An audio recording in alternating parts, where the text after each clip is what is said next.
El virólogo y profesor de microbiología de la Universidad CEU San Pablo, Estanislao Nistal, advierte sobre el problema de la mala utilización de las mascarillas, el problema de inhalar nuestras propias bacterias de la piel, porque es un elemento, las mascarillas, como todos sabemos, de protección que garantizan que no se dispersen las gotitas de saliva cuando salen de nuestra boca.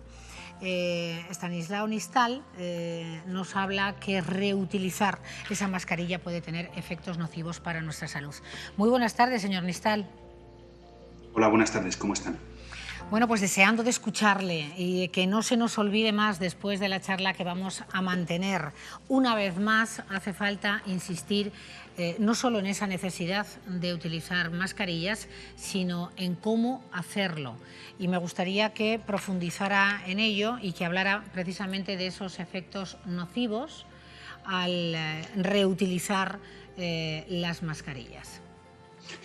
Sí, si todo el mundo se da cuenta, por ejemplo, cuando nos afeitamos o cuando nos hacemos un pequeño corte o cuando nos depilamos, muchas veces nos salen pequeños granitos en la piel. Esos granos no salen espontáneamente, sino que es una consecuencia de que algunas bacterias que están en nuestra piel son capaces de penetrar y producir una pequeña infección en esta piel, ¿no? O sea, que hay bacterias, esa es una constancia de que hay bacterias viviendo en nuestra piel, y esas bacterias, algunas de ellas, pueden tener efectos perjudiciales cuando cambian ese lugar natural y entran dentro de nuestro cuerpo. Lo de la piel es un ejemplo, pero por ejemplo también pueden entrar en nuestros pulmones, algunas de ellas, en concreto hay una que se llama Staphylococcus aureus, que puede producir neumonías, y de hecho es una de las bacterias que produce unas neumonías más comunes cuando tenemos algunas patologías pulmonares, como por ejemplo cuando alguien tiene gripe, pues es bastante probable después de pasar la gripe. En muchos casos se puede producir una neumonía concomitante o secundaria asociada a la gripe, que está producido por una infección bacteriana, o sea, virus y bacterias. Estaría por ver también qué es lo que pasa una vez superado la infección por el SARS-CoV-2, pero es posible también que la exposición a una bacteria después de que dejemos el pulmón afectado por el virus, pues pueda también tener efectos perjudiciales. Entonces, en ese sentido, cuando usamos una mascarilla y la estamos pasando continuamente por nuestra piel, nos la ponemos en la barbilla, la cogemos con la mano, nos la llevamos al pelo, nos la llevamos a la frente y la reusamos durante mucho tiempo, pues en esa mascarilla se van acumulando bacterias que han ido limpiando, que ha ido acumulando la mascarilla, y que luego cuando nos la ponemos delante de la cara y respiramos, pues posiblemente esas bacterias están entrando en cantidades mucho mayor que lo que están expuestas normalmente a nuestros pulmones, y en algunas de estas personas que puedan tener problemas o personas, por ejemplo, con fibrosis quística o algún otro tipo de patología pulmonar previa, pues pueden tener problemas serios de desarrollar una neumonía. Está bien hablar y avisar precisamente a esas personas que han estado infectados, que han superado la enfermedad, pero que pueden relajarse en el uso de la mascarilla o reutilizarla, como estábamos comentando. Eso es, por un lado, ser conscientes de que el haberlo pasado no nos previene completamente, después incluso del estudio que ha salido ayer o antes de ayer, pues el hecho de que lo hayamos pasado no implica que vaya a bajar la cantidad de anticuerpos y reducirse en parte la inmunidad que tenemos frente al virus, o sea, podemos volvernos a infectar. Por tanto, el uso de mascarillas es bueno en dos sentidos. El primero es no infectar a otras personas, no propagar la cadena de transmisión, y el segundo es tratar de minimizar los riesgos de infectarnos nosotros. En el caso de personas que estén reusando la mascarilla, pues que sean conscientes de ese posible riesgo y tratar de seguir usando mascarilla, pero cambiarla o por lo menos aquellas que sean reutilizables, lavarlas y tratar de reducir la cantidad de bacterias que puedan estar ahí acumulándose. Pues si me lo permite, voy a hacer referencia a lo que usted comentaba, ese informe de seroprevalencia donde conocíamos que un porcentaje, no muy amplio, pero un porcentaje de infectados podrían volver a ser infectados apenas 2 meses después. Es algo que al menos en ese porcentaje que arroja el informe de seroprevalencia es un 14%, creo que se ha dicho, pero usted como experto, como virólogo, ¿sabemos a qué tipo de inmunidad nos estamos enfrentando? ¿Hay subgrupos? ¿Hay también, como en los infectados, todo tipo de inmunidades sobre la COVID-19? Sí, en las últimas semanas han aparecido una serie de estudios en los que redundan en otro tipo de inmunidad, más allá de lo de los anticuerpos, que se llama inmunidad celular, y en la posibilidad de que tengamos ese tipo de respuesta, ese tipo de inmunidad, incluso cuando los test de anticuerpos, estos que nos están haciendo, pues nos den negativos.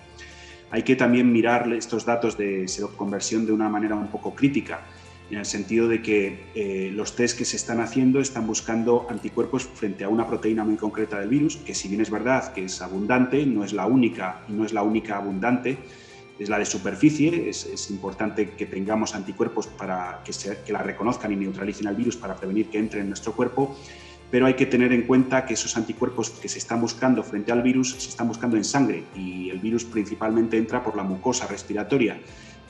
No estamos buscando lo que serían unos anticuerpos que se denominan IgAs, que estarían más presentes en esa mucosa nasal o esa mucosa respiratoria, que bloquearían la entrada del virus en nuestro cuerpo. Pero independientemente, es un indicativo, si los tenemos, de que tenemos una respuesta.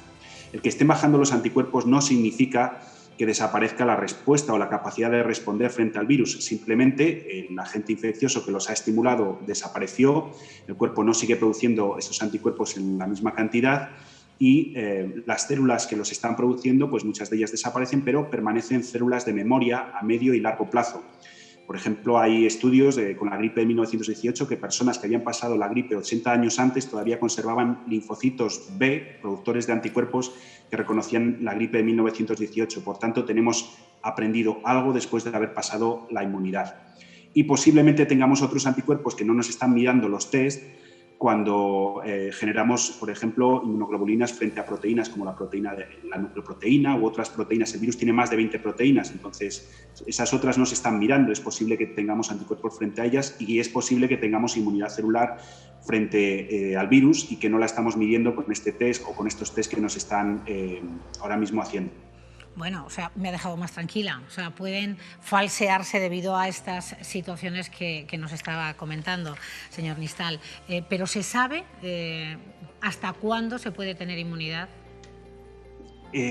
A ver, la inmunidad no es un concepto de...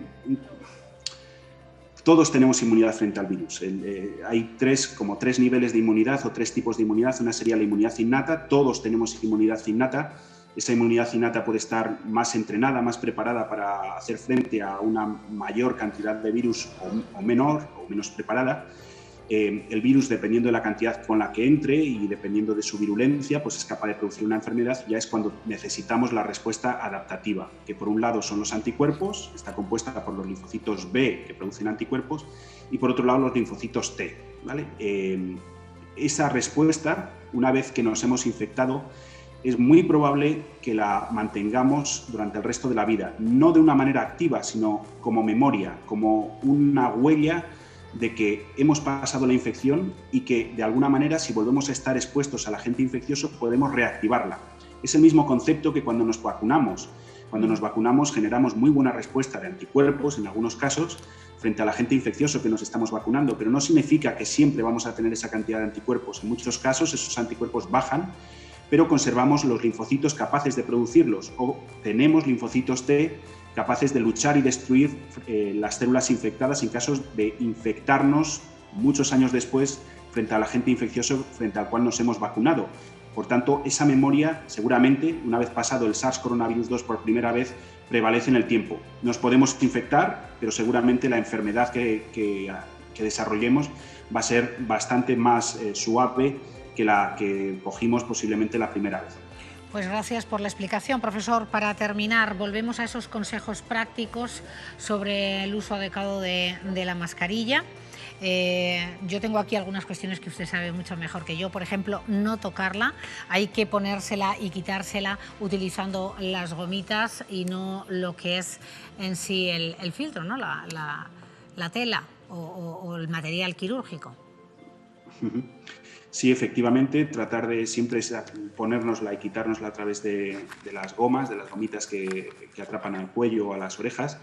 Y en caso de tener que guardarla, si es posible, pues tener un recipiente, un sobre, por ejemplo, de papel que es deshidratante y no conserva la humedad, que sería un ambiente pues a lo mejor más propicio para que las bacterias o el virus pues prevalecieran por más tiempo. El ambiente deshidratante al virus no le conviene, y algunas de las bacterias que pueden estar presentes en nuestra piel pues a lo mejor tampoco le conviene, y bueno, pues es una manera de conservarla mejor.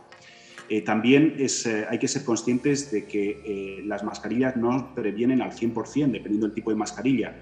Es importante también tener en mente la distancia, mantener la distancia cuando estamos hablando con una persona directamente, y también el tiempo de exposición. Son 3 factores que determinan el que podamos infectarnos o no, incluso en caso de llevar mascarillas, ¿vale? Reducen mucho, pero el riesgo no es cero, siempre hay un pequeño riesgo. Y eso unido también al tema del lavado de manos o al tema del uso de geles hidroalcohólicos. Esas medidas, en la medida de lo posible, pueden mitigar el caso de que haya nuevos brotes. Todo lo que ya hemos dicho sobradamente, pero insistimos: evitar moverla si es quirúrgica, como usted decía, señor Nistal, utilizarla una sola vez, si lleva filtro, cambiarlo, guardarlo en un sobrepapel, como acaba de mencionar, y evitar conservarla en bolsa de plástico. Espero que una vez más llegue el mensaje, al menos esa es nuestra intención. Gracias, profesor Nistal. Bueno, muchas gracias a ustedes.